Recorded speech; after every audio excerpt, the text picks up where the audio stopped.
Good morning, everybody. Welcome back to Cilinix Crypto. I hope you're all doing great. Hope you're having a great week so far, and welcome to this new video right here on Bitcoin.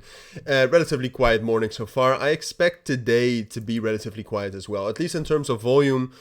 Volatility, we could get some of that for Bitcoin on the lower time frames. In general, I mean, if you take a look at the altcoin market, which I'll still make a video on altcoins specifically later this morning, but the entire market is very correlated, and in my opinion, it has to do with a couple of things. I mean, first of all, the structure for Bitcoin on the lower time frames is already quite stable, right? We have most of the volume traded right here between 108,500 and then 110,500, and well, we're pretty stable within that. To be fair, my apologies. And then today or later tonight, we also have the FOMC minutes. That's at 7 p.m. UTC, but you can also check out myfxbook.com if you want to see the time of your time zone. But I'm UTC +1 and it's at 8 p.m. So do the math. But that's pretty significant, right? Because there's been a bit of talking about potentially the Federal Reserve changing their framework on how they go about monetary policy. So I think these FOMC minutes actually do matter. And at this point of time, look, I'm leaning quite to the positive side of it, because at this point of time, if you take a look at the Fed Watch, which is basically the probabilities for different rate cuts, which is why we care about FOMC minutes and why we care about news in general, because we want more rate cuts, right? Because that stimulates investment and just in general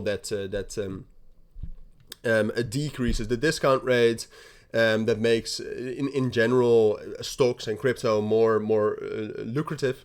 So we want to see this. At this point of time, it is expected that the first rate cuts, or at least it's seen as most likely that the first rate cuts will be in September, right? So these FOMC minutes, if we actually do get some sort of indication that they will cut rates earlier, or at least that they've changed their perception on how to and when to cut these rates, we have a chance to actually see some strong bullish momentum, right? So that is something we'll definitely keep in mind. Now, in general, it's a wild card, right? Because ultimately, the last time we had an FOMC meeting back in earlier in May, I think it was. The situation hadn't changed, and with the uncertainty around the tariffs, they said the monetary policy is going to remain uncertain as well. So do we have any reason to suspect that they're going to change? No, but the possibility is there, and if they say that they're not going to change, and that they're not going to cut rates, then it's already priced in, right? So therefore, I see limited downsides on the higher time frames, especially because if you take a look at the Bitcoin structure, it's still incredibly strong and bullish, and I do see some upside. But in general, look, short term, like I said, Bitcoin is within balance right here. I expect volatility, but the volume is very low right now, which normally at this point of time is a little bit higher. So I don't expect much. I don't expect a breakout that will last, right? And if we get volatility, especially if we get volatility to the downside, given the news and given the higher time frame structure, I would say that's an opportunity to buy, right? Our main support level is right here around 107,000.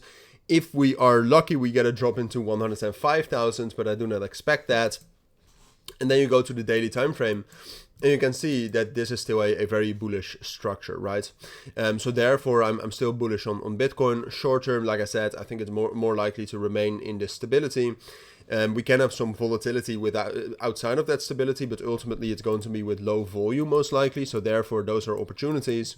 Then at some point of time, I do expect a breakout. Is possible tonight if we get some bullish news with the FOMC minutes, but most likely will take a little bit longer. But those are my thoughts on Bitcoin. Main resistance level, like I said, is 110,400. Main support level is either 108.5 or 107 or 105. Those are the most important ones, where 107 and 105 are the main ones where I would consider a buy. But that's what I think you need to know for now. All right, so I'll see you in my next videos. For now, thank you for watching. Take care and bye.